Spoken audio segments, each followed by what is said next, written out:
Alors bonjour les amis, continuons l'évangile de Luc, toujours au chapitre 6, cette fois-ci les versets 20 à 26 pour ce fameux sujet des béatitudes. Un sujet qu'il faut considérer en fait dans l'ensemble du chapitre 6. Évidemment, on a toujours un peu le défaut de découper ce morceau-là, mais vous verrez que la suite du chapitre 6 vient compléter assez heureusement ce passage. Alors, levant les yeux sur ses disciples, Jésus dit « Heureux, vous les pauvres, le royaume de Dieu est à vous. Heureux, vous qui avez faim maintenant, vous serez rassasiés. Heureux, vous qui pleurez maintenant, vous rirez. Heureux êtes-vous lorsque les hommes vous haïssent, lorsqu'ils vous rejettent, ou qu'ils insultent et proscrivent votre nom comme infâme, à cause du Fils de l'homme. Réjouissez-vous ce jour-là et bondissez de joie, car voici, votre récompense est grande dans le ciel. C'est en effet de la même manière que leur Père traitait les prophètes. Mais malheureux vous les riches, vous tenez votre consolation. Malheureux vous qui êtes repus maintenant, vous aurez faim. Malheureux vous qui riez maintenant, vous serez dans le deuil et vous pleurerez. Malheureux êtes-vous lorsque tous les hommes disent du bien de vous.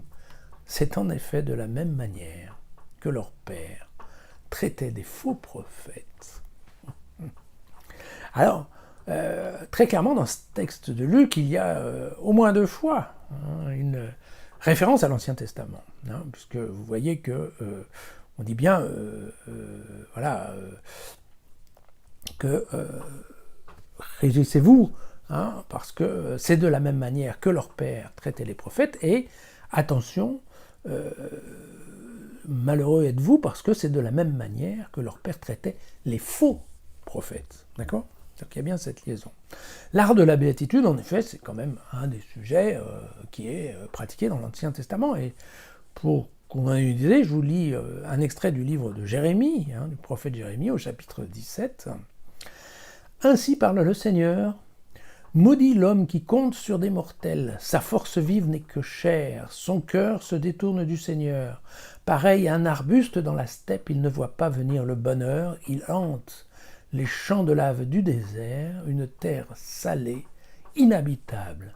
Béni l'homme qui compte sur le Seigneur devient son assurance. Pareil à un arbre planté au bord de l'eau qui pousse ses racines vers le ruisseau, il ne sent pas venir la chaleur, son feuillage est toujours vert, une année de sécheresse ne l'inquiète pas, il ne cesse de fructifier, voyez. Donc, ces histoires de béatitude, avec d'un côté bienheureux, malheureux de l'autre, c'est constitutif aussi de ce qu'on appelle le livre de la sagesse, et ce n'est pas que réservé aux questions de religion, parce que, à l'époque, de nombreux discours politiques, tout simplement, était commencé par une béatitude émise par le candidat ou l'élu. Voilà. Alors, là, dans ce cas-là, vous voyez que le discours des béatitudes de Luc est assez semblable, mais aussi assez différent de celui de Matthieu. Matthieu, c'est dans le discours sur la montagne, alors que Luc, vous le voyez, c'est le discours dans la plaine. Et puis, et c'est vrai que la version de Matthieu est un peu plus sophistiquée, alors qu'on pense que la version de Luc est plutôt plus proche de la version originale qui doit se trouver dans la fameuse source Q, donc qui est un document commun qu'ont dû utiliser Matthieu et Luc pour rédiger leurs évangiles.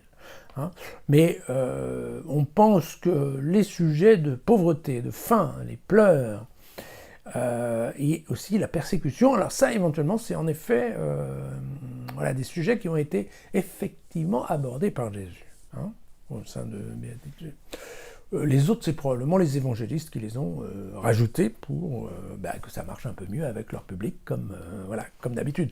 Alors, dans ce cas-là, c'est vrai que pour Luc, ça tombe bien, puisque lui, justement, la pauvreté, ça l'intéresse, puisque je vous l'avais dit, la communauté de Luc, elle est plutôt assez riche, entre guillemets, et donc il lui est important d'attirer l'attention de son petit peuple sur le fait qu'il faut qu'il donne un peu plus aux pauvres. Voilà. Je vous rappelle que si l'ennemi du bien dans l'Ancien Testament c'était la luxure, eh bien l'ennemi du bien dans le Nouveau Testament c'est par contre la richesse. Hein. Et donc, voilà. Encore une fois, pour Luc c'est convénient. Ceci étant, il faut quand même bien lire ce qui est écrit. Hein. Luc ne désire pas que les riches deviennent pauvres. Hein. Parce que vous savez que, entre autres, dans la Bible, dans les textes juifs, il est absolument la pauvreté est considérée comme une damnation. Au contraire, il faut que les gens soient riches pour qu'ils puissent donner de l'argent au temple et aux pauvres.